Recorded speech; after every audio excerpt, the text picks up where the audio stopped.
हिमालय की तलहटी में घने जंगल के किनारे बसा था एक छोटा सा गांव, हरितपुर। ये गांव अपनी सादगी और प्रकृति के साथ सामंजस्य के लिए प्रसिद्ध था। यहाँ के लोग जंगल को अपना मित्र मानते थे और जंगल के जानवर भी गांव वालों को अपना परिवार। दादी माँ, देखो सूरज निकल आया। चलो ना जंगल की तरफ चलते हैं। अरे बेटा राजू, पहले नाश्ता तो कर ले, फिर जाना। और हाँ, जंगल में अकेले मत जाना, रामू काका को साथ ले जाना। जी दादी माँ, लेकिन मैं तो बस जंगल के किनारे ही जाता हूँ।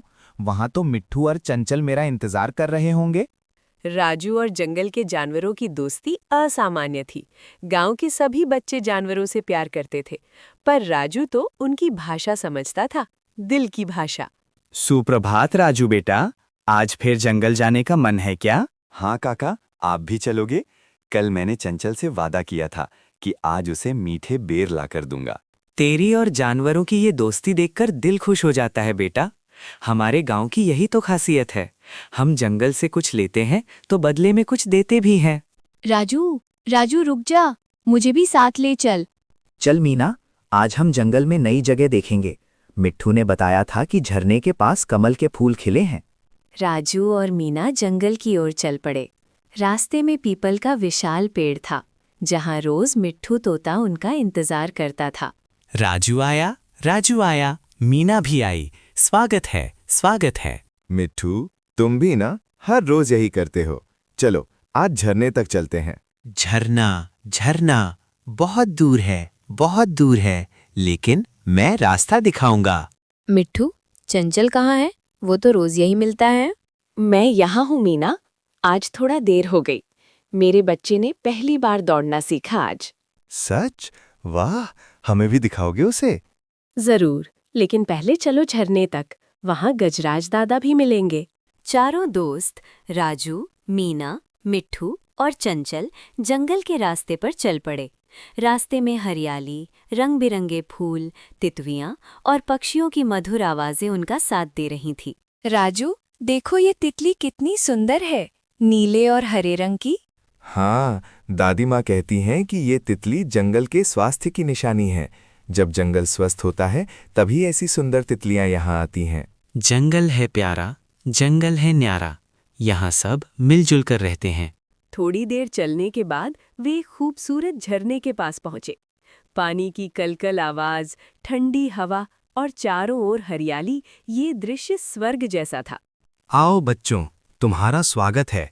मैं तुम्हारा ही इंतजार कर रहा था। नमस्ते गजराज दादा, आप कैसे हैं? मैं तो ठीक हूँ बेटा, लेकिन आज तुमसे कुछ जरूरी बात करनी है। क्या हुआ दादा, सब ठीक तो है दा? चंचल, घबराओ मत, हम ये नहीं होने देंगे। गजराज दादा, आपने उन लोगों को देखा है? हाँ बेटा, वे जंगल के उत्तरी हिस्से में डेरा डाले हुए हैं। मैंने उन्हें पेड़ों पर निशान लगाते देखा है। ये गलत है, हमें कुछ करना होगा। राजू, हमें गांव वालों को बताना चाहिए, वे जरूर कुछ करेंगे। बिल्कुल, चलो जल्दी गांव वापस चलते हैं। दादी माँ और रामू काका को सब बताना होगा। राजू और मीना तुरंत गांव की ओर दौड़े। मिट्ठू और चंचल भी उनके साथ थे। उन्हें जंगल को बचाना था। राजू, इतनी जल्दी वापस और इतने परेशान क्यों लग रहे हो? दादी माँ, जंगल में कुछ लोग पेड़ काटने आए हैं। क्या कहा? पेड़ काटने? ये कैसे हो सकता है? ये तो सरकारी संरक्षित जंगल है। काका, गजराज दादा ने खुद बताया, उन्होंने उन लोगों को देखा है। तो हमें तुरंत कुछ करना होगा। रामू, तुम गांव के सरपंच को बुलाओ और सभी गांव वालों को भी। शाम होते होते पूरा गांव पीपल के पेड़ के नीचे इकट्ठा हो गया। सभी चिंतित थे। जंगल उनके जीवन का अभिन्न हिस्सा था। भाइयों और बहनों, हमारे जंगल पर संकट आ गया है। कुछ लोग हमारे पेड़ काटने की साजिश कर रहे हैं। ये जंगल हमारे पूर्वजों ने बचाया था, हमने भी इसकी रक्षा की है। अब हमारी बारी है इसे बचाने की। दादी माँ सही कह रही हैं। ये जंगल सिर्फ हमारे लिए नहीं, बल्कि हमारे दोस्तों, जानवरों के लिए भी है। हम सबको मिलकर कुछ करना होगा। शायद हम वन विभाग को सूचित कर सकते हैं। बिल्कुल, कल सुबह ही हम जिला मुख्यालय जाएंगे और अधिकारियों से मिलेंगे। अगली सुबह गांव के कुछ लोग जंगल की ओर गए ताकि वे खुद उन अजनबियों को देख सकें और स्थिति समझ सकें। आओ मित्रों, मैं तुम्हें वो जगह दिखाता हूँ जहाँ वे लोग हैं।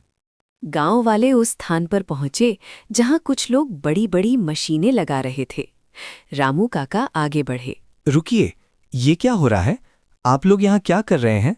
हम यहाँ सड़क बनाने आए हैं। हमारे पास सरकारी परमिट है। परमिट?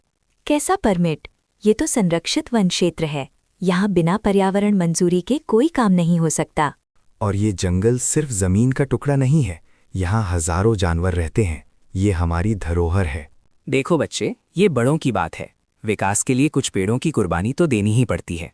विकास मतलब बर्बादी नहीं। विकास तो तब होता है जब प्रकृति और इंसान दोनों साथ साथ फले फूले। हम आपको यहाँ काम नहीं करने देंगे जब तक सही कागजात नहीं दिखाते, और हम वन विभाग और जिला प्रशासन से भी शिकायत करेंगे। हम लोग शांति प्रिय हैं, लेकिन अपने जंगल की रक्षा के लिए कुछ भी कर सकते हैं। ये हमारा धर्म है। गांव वाले वहीं डेरा डालकर बैठ गए। उन्होंने फैसला किया कि जब तक अधिकारी नहीं आते वे वहां से नहीं हटेंगे। कवे वन विभाग के अधिकारी आ गए। उस समय वन विभाग के अधिकारी का आ गया। यहाँ क्या हुआ? तुम लोग उन पेड़ों को क्यों काट रहे हो? आप लोग गैर कानूनी तरीके से पेड़ काट रहे हैं, इसलिए आप गिरफ्तार हैं। पुलिस अधिकारी उन लोगों को गिरफ्तार करते हैं और उन्हें अपने साथ ले जाते हैं।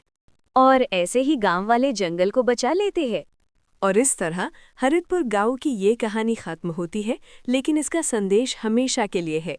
प्रकृति के साथ जीना, प्रकृति के साथ बढ़ना, यही जीवन का सच्चा अर्थ है। जब मनुष्य और जंगल साथ हों तो कोई ताकत उन्हें नहीं हरा सकती। याद रखें, पेड़ हैं तो हम हैं, जानवर हैं तो संसार है। सभी पात्र एक साथ। धरती माँ की जय, प्रकृति की जय, जंगल और गांव की दोस्ती अमर रहे।